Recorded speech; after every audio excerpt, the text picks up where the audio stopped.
araw ay makakasama natin ang talagang mapapa-yes-yes-yo kayo. Kaya panoorin natin ito.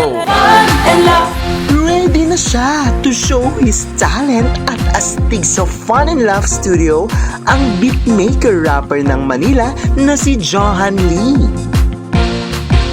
Talaga namang napakagwapo ng ating bisita for this week. At siya ay isang beatmaker, rapper at singer din. Please welcome Johan Lee. Hello Johan! Welcome to the show.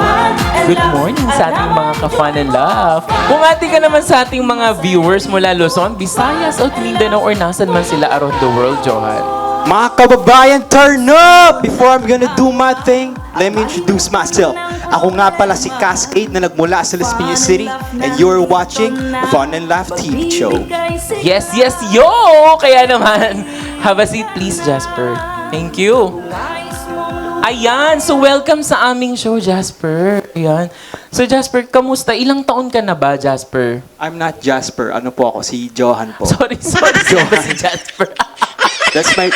Johan Sorry po, Johan. Sorry po. Ayan, so Johan, ilang taon ka na, Johan? 22 years old na po ako. 22 years old. So, ngayon ba, ikaw ba ay nag-aaral pa din, Johan? Yes, third year college. Third year college. So, kamusta naman ang pag-aaral mo, Johan?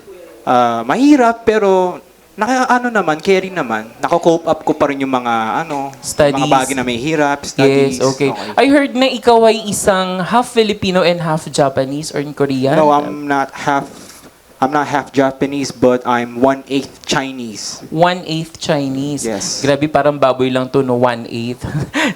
Anyway, kaya naman pala napaka good looking mo, Johan. Ayan. Thank you. At syempre, bukod dyan, di ba, paano mo naman na-discover ang isang pagiging rapper mo? Well, I used to hate rap music, but I started to like rap music back in 2015. 2015, okay. Dati nakikinig lang po ako. Tapos natuto po ako mag-compose ng mga sariling kanta in 2020 during the pandemic. Okay, so do you have any influence in terms of rap? Yes. Mostly I listen to Eminem, si Central C, and Francis Magalona, Looney, and Okay. other that I can count. Okay, ito ba ay nag-undergo ka ng training sa pagrarap or talagang namana mo lang to? Well, actually, nag-practice ako ng mga ilang beses bago ko ma-master ang aking craft. Minsan, tumitingin po ako sa salamin habang nagrarap ako or habang kinakausap ko po yung sarili ko. Yung mga ganun po. Oh, okay, that's good. Kasi gano'n naman talaga kahit sa pagkanta, kahit sa pag-rap, di ba? Minsan nga parang ginagaya mo pa kung sino yung inspirasyon mo, di ba? Yeah. Pero sino yung pinaka-number one na pinaka-inspirasyon mo sa pagrarap? Filipino, since we're talking about OPM. Sa Filipino is si Costa Cashman ng Outside Mafia. Si Costa, okay. Ano yung pinaka-favorite mong kinakanta niya or nirarap niya? Siguro yung Go Geta. Go Geta. Yeah. Wow, okay. Sige, mamaya pa sasampulin natin tong ating guest. Pero, so far, ano naman yung mga pagsubok na pinagdadaanan mo habang tinatahak mo yung pagiging isang rapper? Well, actually, yung mga time management, kasi may mga bagay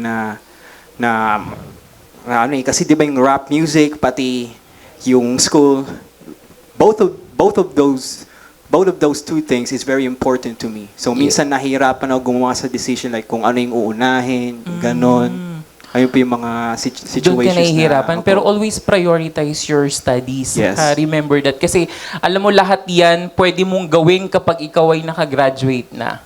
'Di ba? So kaya wag kang mako-confuse kapag ang number one priority dapat as studies.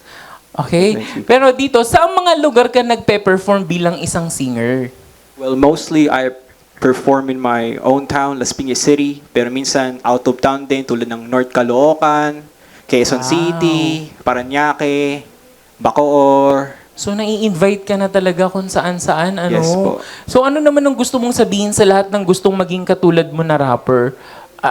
Mabilis, napaka-simple ba o napakadali lang bang maging rapper? Well, to be honest, in this generation, it's very hard to become a rapper. If you want to become a rapper, like, you need to have an element or substance that cannot be found on the vast majority of other artists. I agree. You need to find your uniqueness, no? Yes. 'Di ba? Sa dami ng magagaling na mga rapper talaga Yeah. ngayon, katulad lang din yan ng pagkanta. Ayun. So kaya naman pala pinag-prod ako ni Direk ng rap kasi isang rapper pala tong aking guest. Anyway, ano naman ang iyong nararamdaman tuwing may nagsusupport sa'yo habang nagpe-perform ka? Nai-inspire po ako just to Okay. see them na manood, nag-cheer, na ginaganahan po talaga ako, na namomotivate hype, ka. nagkakaroon ng hype sa air, like, Oh, may nag-I love you na dito sa studio. Anyway, wait. Dahil sa ating pagbabalik ay bibigyan tayo ng magandang performance ng ating fantastic guest na si Johan Lee. Ayan ay sa pagbabalik ng iyong programang sigurado ang fun at sure na sure ang laugh, ang Fun and Laugh with Ron. And laugh, no ka na dito. Fun and laugh at naman